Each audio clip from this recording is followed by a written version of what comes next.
प्रभु आपको बहुत आय से आशीष दे। आज का सुंदर वचन लेकर आया हूँ यूहन्ना की किताब और उसका 8वां अध्याय है। और वहाँ पर एक स्टोरी है मेरे प्रिय मित्रों। वहाँ पर एक बेचारी स्त्री की कहानी लिखी गई है। और जब हम वहाँ पर पढ़ते हैं कि यीशु जैतून के पहाड़ पर गया और बोर को वह मंदिर में आया, सब लोग उसके पास आए और वह बैठकर उन्हें उपदेश देने लगा।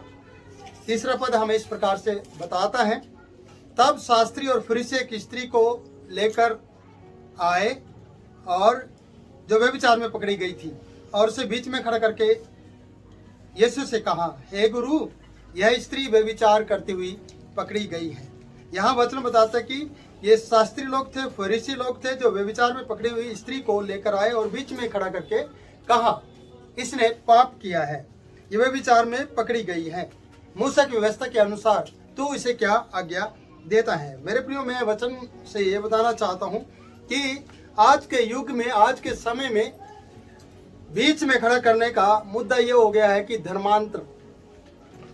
आज ईसाइयों को पकड़ा जा रहा है। आज ईसाइयों को पकड़कर पंचायतों में लेकर जाते हैं या लोगों के बीच में खड़ा करते हैं, पुलिस चौकी में खड़ा करते हैं या अदालतों में खड़ा करते हैं और जाकर एक ही उन पर ब्लेम होता है, क्या? धर्मांतर। इन्होंने धर्म परिवर्तन किया है, इन्होंने पैसे दिए हैं, इन्होंने लोगों का धर्म बदलवा दिया है, इस तरीके का ब्लेम किया जाता है। और उस समय में, यीशु के समय में, व्यभिचार में पकड़ी हुई स्त्री को बीच में खड़ा कर दिया। आज आपको भी दुनिया के लोग बीच में खड़ा करके चले जाएंगे, कोई भी आपकी मदद के लिए नहीं आने वाला। मैं आपसे कहना चाहता हूँ, अगर आप परमेश्वर के पुत्र यीशु मसीह पर विश्वास करते हैं, चाहे आपके जीवन पाप में क्यों ना जी रहा हो, चाहे आप पाप की जिंदगी जी रहे हो प्रियो, पर आप जब यीशु मसीह के पास आएंगे, दुनिया आपको बीच में लेकर खड़ा कर देगी और आप छोड़कर चली जाएगी। यहाँ पर आगे वचन में पढ़ते कि यीशु मसीह ने जब उसकी तरफ देखा और जब भूमि पर कुछ लिखने लगा, और लिखते समय वो बोला नहीं, बस नीचे देख रहा था। नीचे देखने के समय और लिखने के समय में सब लोग गायब हो गए, सब लोग चले गए, उस स्त्री को छोड़कर चले गए। स्त्री से पूछा, कहाँ गए सब? कहाँ है वो लोग जो तुझे पकड़ कर लेकर आए थे? क्या किसी ने तुझे दोष नहीं लगाया कि किसी ने तुझे सजा नहीं दी? उसने बोला, नहीं प्रभु, किसी ने मुझे सजा नहीं दी। मैं ये कहना चाहता हूँ प्रियो कि बीच में खड़े करने वाले लोग आज भी हैं, आज भी आपको बीच में खड़ा करेंगे, पर किसकी पंचायत में? मैंने कहा कि धर्मांतर के ब्लेम के ऊपर आपको वो खड़ा कर देंगे। आपके ऊपर ऐसा से ब्लेम लगाए जाएंगे जो मेरे प्रियो यीशु के विरुद्ध में होंगे, कि यीशु के कारण से आपको पकड़वाया जाए। क्योंकि वचन में भी लिखा है कि तुम्हें पंचायतों में सौंपा जाएगा, तुम्हें अदालतों में खड़ा किया जाएगा मेरे नाम के कारण। और उस दिन तुम क्या करना? आनंदित होना, आनंद मनाना, खुशियां मनाना। जब आनंद मनाने का मतलब है कि आपको पहले कष्ट उठाना होगा, यानी कि पहले आप यीशु में आए और आनंद मनाना शुरू कर दे। नहीं प्रियो, ये दुख उठा रही थी, ये कष्ट उठा रही थी, इसे व्यभिचार में पकड़ा था और इसे लोगों ने पकड़कर यीशु मसीह के सामने लाया। ये इस पे दोष तो लगा ही रहे थे, साथ में वो यीशु मसीह को पकड़ना चाह रहे थे, साथ में वो यीशु मसीह को ब्लेम करना चाहते थे कि मूसा कहता है, मूसा की व्यवस्था कहती है कि इसे पत्थर मारे जाए, इसके ऊपर पथराव किया जाए, इसे इसी वक्त सजा दी जाए, इसे मार दिया जाए। और यीशु मसीह को वो देखना चाह रहे कि यीशु क्या सजा देता है। तो प्रिय, वचन में बहुत कुछ लिखा है, मैं पढ़ना चाहूंगा आपके लिए फिर से। वचन में इस प्रकार से लिखा है, हे गुरु, यह स्त्री व्यभिचार में या व्यभिचार करते हुए पकड़ी गई है। व्यवस्था में, मूसा की व्यवस्था हमें ये आज्ञा देती है, ऐसी स्त्रियों पर पथराव करे।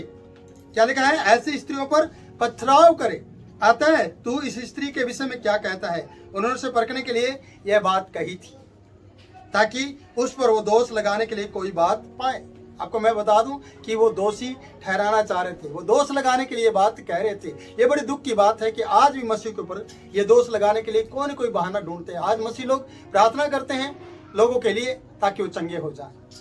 आज मसीह लोग उनके दुख दर्द में खड़े होते हैं ताकि उनको शांति मिले। और लोग क्या करते हैं? ये धर्म परिवर्तन कर रहे हैं, ये धर्म बदल रहे हैं। मेरा तो कोई भी धर्म बदलने के लिए नहीं, मन बदलता है। व्यभिचार की जिंदगी से हटाने की बात करते हैं मसीह लोग, पाप में गिरी जिंदगी से उठाने की बात करते हैं मसीह लोग। प्रभु के लोग आनंदित रहते, इसलिए उस आनंद को दूसरे तक पहुंचाना चाहते हैं। इसलिए इस स्त्री के ऊपर दोष तो लगाया ही लगाया, इसकी तो बेइज्जती की ही की, साथ में यीशु मसीह को फंसाने की कोशिश की गई कि हे गुरु, तू क्या कहता है इसके विषय में? आज यीशु मसीह आपके विषय में क्या कहता है आपको पता है? आपको आनंद मनाना है, उछलना है, कूद मारना है जिस दिन आपके साथ इस प्रकार की घटना घटे, जिस प्रकार आपको अदालतों के बीच में खड़ा किया जाए, जिस दिन आपके ऊपर है ना कोई तुहमत लगाए और कहे कि ये ऐसे कर रहे हैं, ये ऐसे कर रहे हैं, उस दिन आनंद मनाना और कहना कि आज मसीह का वो दिन है जो बाइबल में लिखा है कि उस दिन तुम आनंदित होना और खुशियां मनाना। मेरे प्रियो, बड़ा खुशी का दिन होता है, पर इस स्त्री के लिए खुशी का दिन अभी बनने वाला है। यीशु मसीह ने आगे लिखा है, वचन में पढ़ता हूँ मैं आपके लिए। उन्होंने उसको परखने के लिए बात कही थी ताकि उस पर वो दोष लगाने के लिए कोई बात पाए, परंतु यीशु झुककर उंगली से भूमि पर कुछ लिखने लगा। झुककर उंगली से कुछ लिखने लगा।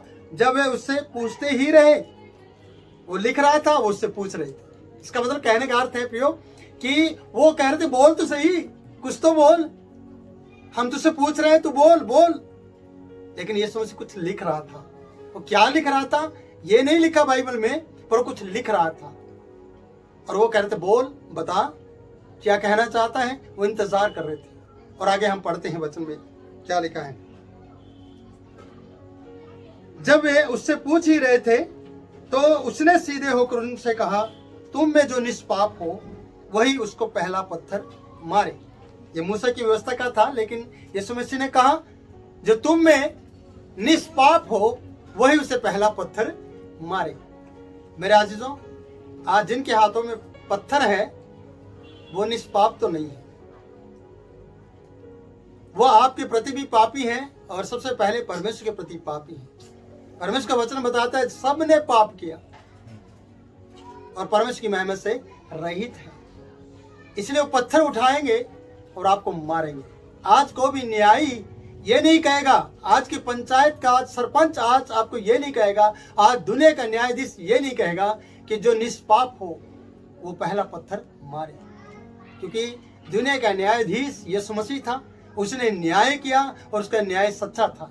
और उसने न्याय किस प्रकार से किया कि जो तुम में, जब वो उस पर दबाव डाल रहे थे, ये बात कह रहे थे कि बताओ बताओ बताओ, अभी बताओ, अभी निर्णय लो, अभी न्याय करो। मूसा की व्यवस्था में ऐसा लिखा है, मूसा ऐसा कहता है कि जो इसने पाप किया, जो व्यभिचार में पकड़ा गया, उस पर पत्थरों का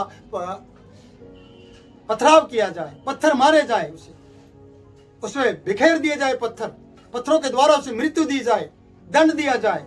तो मैं कहना चाहता हूं कि लेकिन यीशु मसीह ने एक सच्चा न्याय किया कि तुम में अगर कोई पापी नहीं है, अगर तुमने पाप नहीं किया है तो पत्थर उठाओ और इसे मारो।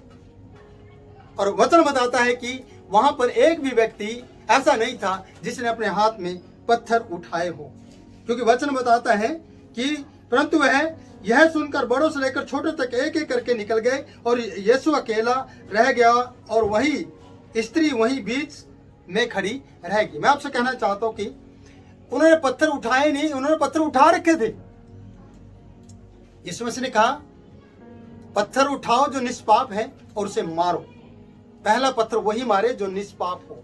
पर मैं कहता हूं कि वो पत्थर लेकर आए थे, उनके हाथों में पत्थर थे, लेकिन वो यीशु मसीह को देखकर उसको फंसाना चाहते थे। यीशु मसीह को इसको मारते लेकिन इसको फंसाते। तो यीशु मसीह ने कहा जो निष्पाप हो वो पहला पत्थर उठाए और इसे मारे। तो सबके हाथों से पत्थर नीचे गिर गए, क्योंकि एक भी निष्पाप नहीं था, हर एक व्यक्ति पापी था। मैं आपको बताऊंगा दुनिया में आज जो लुच्चे हैं वो सबसे सुच्चे समझते हैं अपने आप। जो लुच्चे हैं उनकी नाक सबसे ऊंची होती है। वो अपने आप को ऐसा समझते हैं और ऐसे ब्लेम करते हैं कि हमारे ज्यादा बोलने से हम स्पष्टीकरण दे देंगे और हम जीत जाएंगे। यहां बोलने वाले ज्यादा थे, यीशु मसीह चुप रहने वाला था। यहां लिखने वाले ज्यादा थे, ब्लेम करने वाले, व्यवस्था को मानने वाले ज्यादा थे, लेकिन व्यवस्था को पूरा करने वाला एक ही था, वो यीशु मसीह था। यीशु मसीह ने भूमि पर एक बात लिखी, वो क्या है मालूम नहीं, और उन्होंने देखा कि यह हमारे पाप लिख रहा है।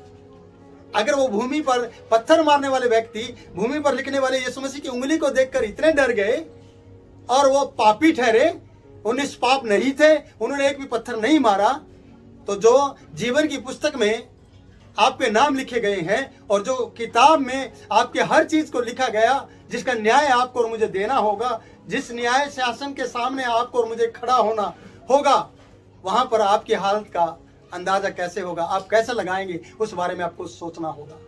प्रियो, कि सब चले गए।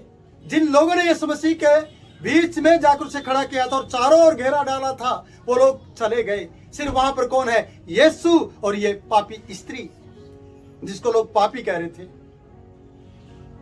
दुनिया के लोग, आपके रिश्तेदार, आपके भाई बंधु आपको बीच मझधार में छोड़कर जाएंगे और छोड़कर चले जाएंगे और इधर उधर हो जाएंगे और सीधा कहेंगे ये तो ईसाई बन गया, इसने धर्म परिवर्तन कर लिया, इसने तो ये कर लिया, और सब छोड़कर चले जाएंगे। आज इस स्त्री को सब लोग छोड़कर चले गए हैं। ये बड़ी दुख की बात है, पर दुख की बात इसके लिए नहीं, उन लोगों के लिए जो छोड़कर गए। वो क्यों छोड़ के गए मालूम है? क्योंकि वो भी पापी थे। अगर वो निष्पाप होते तो पत्थर मारते, व्यवस्था को पूरा करते। लेकिन व्यवस्था पूरी करने के लिए आपको पवित्र होना है, आज्ञा मानने के लिए आपको पवित्र होना है।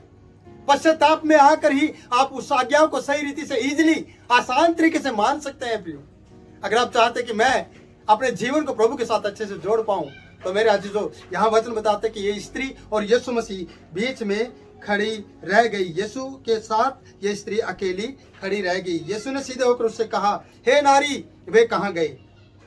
क्या किसी ने तुझे दंड नहीं दिया या दंड की आज्ञा ना दी?